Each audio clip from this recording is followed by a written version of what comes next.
कुमारी शैलजा मुख्यमंत्री बने और निश्चित तौर पे कांग्रेस बहुमत में आएगी और कुमारी शैलजा मुख्यमंत्री बनेगी। कुमारी शैलजा एक सबक छवि की जिसके दामन में कोई दाग नहीं है और शायद कांग्रेस पार्टी में उन जैसा स्वच्छ नेता कोई पूरे देश में हो। आदमपुर बिश्नोई परिवार का गढ़ रहा है। भजनलाल से लेकर कुलदीप बिश्नोई और अभी हाल में भव्य बिश्नोई। विधानसभा चुनावों को लेकर के एक चर्चित नाम सुरेश मात्रश्याम।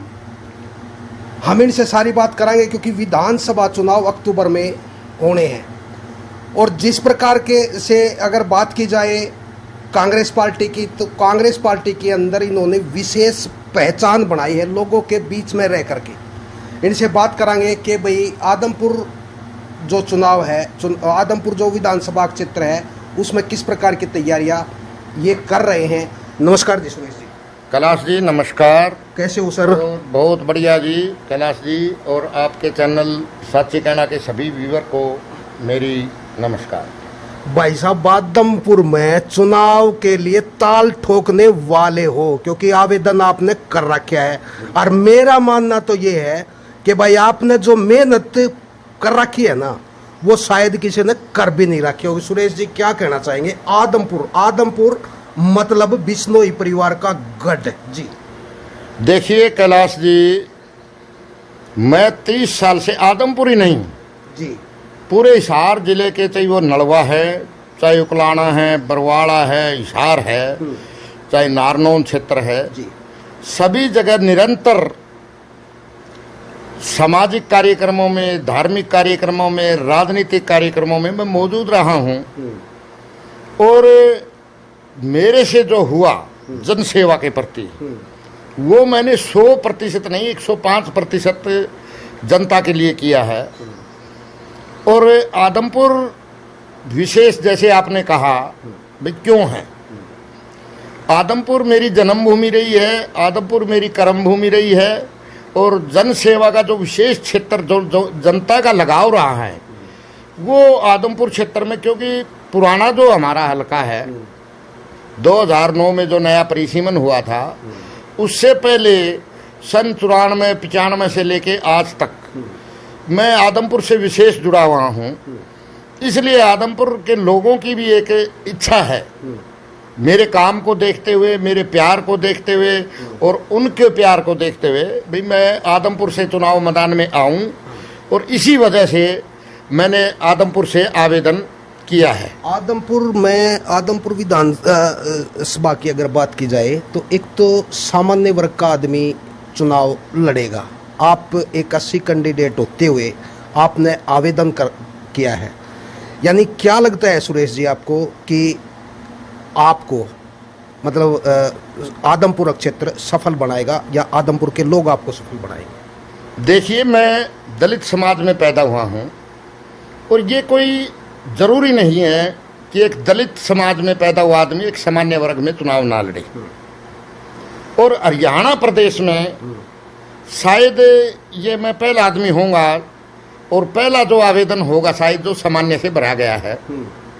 वाल्मीकि बिरादरी से मैं संबंध रखता हूँ, लेकिन आदमपुर हलके की विशेष मांग है कि अगर ये गढ़ तोड़ा जाए तो सुरेश मात्रश्याम ही तोड़ सकता है। वहाँ जो जातीय समीकरण हैं वो सभी चैनल के माध्यम से, एक इंटरव्यू के माध्यम से नहीं कहे जा सकते। तो वहाँ का जो समीकरण है वो बिल्कुल 100 का 100 मेरे पक्ष में है। तो एक गढ़ टूटेगा, इसमें कोई दो राय नहीं है। बहन शैलजा के काफ़ी नज़दीकी रहे हो आप अभी हाल में, क्योंकि नज़दीकी बढ़ाने के लिए आपने जो प्रयास किए हैं, धरातल पर आपने जो काम किया है, तभी तो आप उनके नज़दीकी रहे हैं, ठीक है ना। तो विधानसभा आदमपुर एक चुनौती भरी टक्कर आप देने वाले हो। आप कह रहे हैं कि भाई विधानसभा लोगों का जो आकर्षण है आपकी तरफ है, तो इसमें क्या लगता है कि आप इस टक्कर को सहन कर पाएंगे? देखिए कैलाश जी, मैंने जीवन में हमेशा रिस्क लिया है, हर मैदान में रिस्क लिया है और ये आदमपुर भी ये मेरे लिए एक रिस्क है, और इस हर रिस्क में मैं पास हुआ हूँ, क्योंकि मैं धरातल से जुड़ के काम करता हूँ, लोगों की सलाह से काम करता हूँ। आप जैसे जो वरिष्ठ नागरिक है इस देश प्रदेश के, उनसे सलाह लेके, एक एक आदमी से सलाह लेके जो मैदान में उतरता है, चाहे वो कितना भी बड़ा जोखिम है, वो लेगा तो वो आदमी अवश्य कामयाब होगा। और मैं भी एक छोटा बच्चा है, अगर उसकी सलाह सही है तो उसको डायरी में नोट करके उस पर अमल ज़रूर करता हूँ। बेशक एक 90 साल का आदमी है, उसको नकार दिया है बेशक परिवार ने, समाज ने, लेकिन मैं अक्सर उनसे सलाह लेता हूँ और उनकी बातों को भी डायरी में लिख के और उसको अमल में लाता हूँ। और अमल में लाता हूँ, जो आदमी अमल में लाएगा तो वो जोखिम में सफल होगा, इसमें कोई दो राय नहीं है। और तो सर कुछ समय पहले लोकसभा चुनाव हुए हैं, 5 सीटें बीजेपी इस बार हार गई। एक तो ये आपके लिए खुशखबरी है, कांग्रेस पार्टी के लिए खुशखबरी है। तो विधानसभा में अभी जितनी बीजेपी सक्रिय नहीं है, इतने कांग्रेस के नेता सक्रिय नजर आते हैं। इसका हाईकमान का आदेश या फिर अपने बलबूते पर वो तैयारियां कर रही है? देखिए, हाईकमान का आदेश तो सर्वोपरि रहता है, हर नेता के लिए, हर कार्यकर्ता के। दूसरी बात, जो एक सरकार जो कांग्रेस की लहर है, 5 सीटें शून्य से हम 50 पे आए हैं, तो उससे हर नेता में, कांग्रेस का जो नेता है और हर कार्यकर्ता में एक जोश और जुनून है।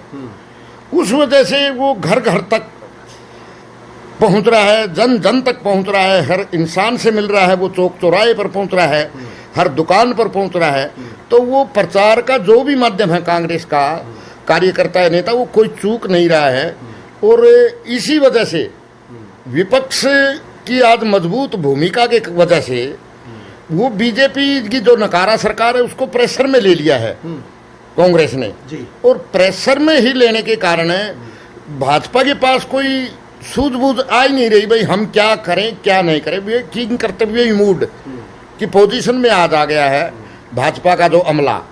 तो ये कारण है सभी। अच्छा, ये बताइए सर, आप कितने सक्रिय हैं आदमपुर क्षेत्र में? देखिए, आदमपुर में मेरा जो जितना भी सर्कल है, मेरी मित्र मंडली है, मेरा कार्यकर्ता मंडल है, मैं डेली 2-3 गांवों में प्रतिदिन मिलके आता हूं, प्रचार करके आता हूं।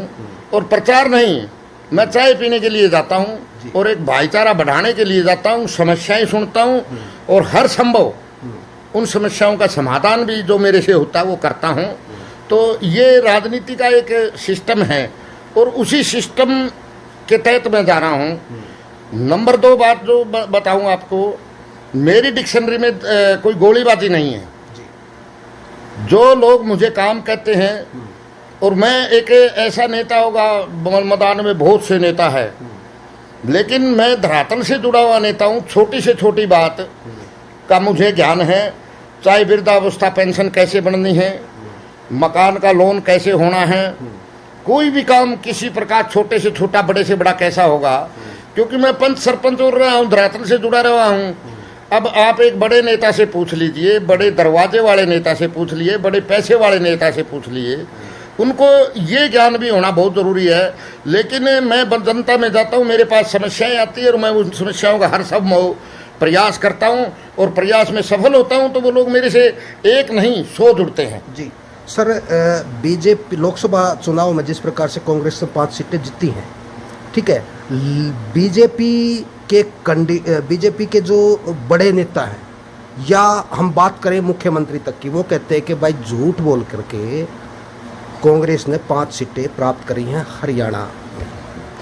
देखिए, कांग्रेस ने झूठ बोल के नहीं, इनकी झूठ की वजह से और जुमलेबाजी की वजह से कांग्रेस को 5 सीटें मिली हैं। और अगर हमारा टिकट वितरण सही हो जाता तो हम 10 की 10 भी जीतते।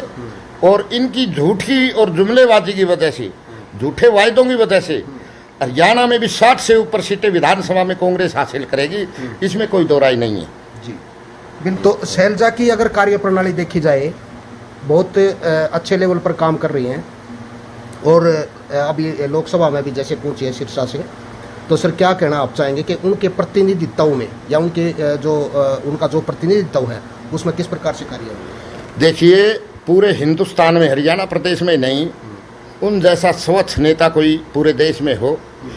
और उन्होंने पिछले साल एक यात्रा निकाली ग्रामीण क्षेत्रों में, कांग्रेस संदेश यात्रा। उसी का असर रहा कि 5 सीटें कांग्रेस पार्टी जीती। और आज भी अम्बाड़ा से शुरू की है कांग्रेस संदेश यात्रा शहरी क्षेत्रों में, जो निरंतर जारी है और इसमें भारी भीड़ उमड़ रही है। तो इसका असर आपको इसमें दिखेगा, विधानसभा चुनाव में भी दिखेगा। शैलजा, कुमारी शैलजा एक शख्सियत है हरियाणा की। एक लोगों के दिल में एक इच्छा है कि कुमारी शैलजा मुख्यमंत्री बने और निश्चित तौर पे कांग्रेस बहुमत में आएगी और कुमारी शैलजा मुख्यमंत्री बनेगी। दूसरी बात और मैं कहना चाहता हूँ, कुमारी शैलजा का जो सीधा साधा स्वभाव है, जो मिलनसार रवैया है, उसका निरंतर लोग कायल होते हुए काफिला उमड़ता जा रहा। मेरे पास भी सैकड़ों लोग आते हैं, भाई बहन जी से मिलवाइए, बहन जी से मिलवाइए। और मैं जब मिलवाता हूँ तो इतने शालीन तरीके से मिलते हैं, शायद ही मैंने ऐसा कोई लीडर हरियाणा प्रदेश या कहीं देखा हो। कोई भी पार्टी जब चुनाव होते हैं तो एक मैनिफेस्टो जारी करती है लोगों के हितों के लिए। अगर मैं बात करूं INLD प्लस BSP, जो कि गठबंधन की पार्टियां हैं, पार्टी बन गई है, और तो इसमें मैं आपसे पूछना चाहता हूँ, जिस प्रकार से इनका मैनिफेस्टो है वो कहीं ना कहीं कुछ ही वर्षों में हर परिवार को करोड़पति बना देने वाला मैनिफेस्टो है। नौकरी भी है, बेरोजगारी भत्ता भी है, आफ्टर दैट 7,500 रुपये पेंशन भी, वृद्धावस्था पेंशन है, ठीक है। इसके अलावा सिलेंडर फ्री होगा और 1,000 रुपये गृहिणी को मिलेगा रसोई खर्च के लिए। देखिए, कांग्रेस पार्टी भी अभी हरियाणा प्रदेश के लिए मैनिफेस्टो बनाएंगी और उसमें जनहितैषी नीतियाँ, जनहितैषी काम वो आएंगे। उसमें सिलेंडर के लिए भी होगा, उसमें किसान के लिए भी होगा, उसमें मजदूर के भी लिए होगा, उसमें शिक्षा के लिए भी होगा, उसमें महिलाएं के लिए होगा।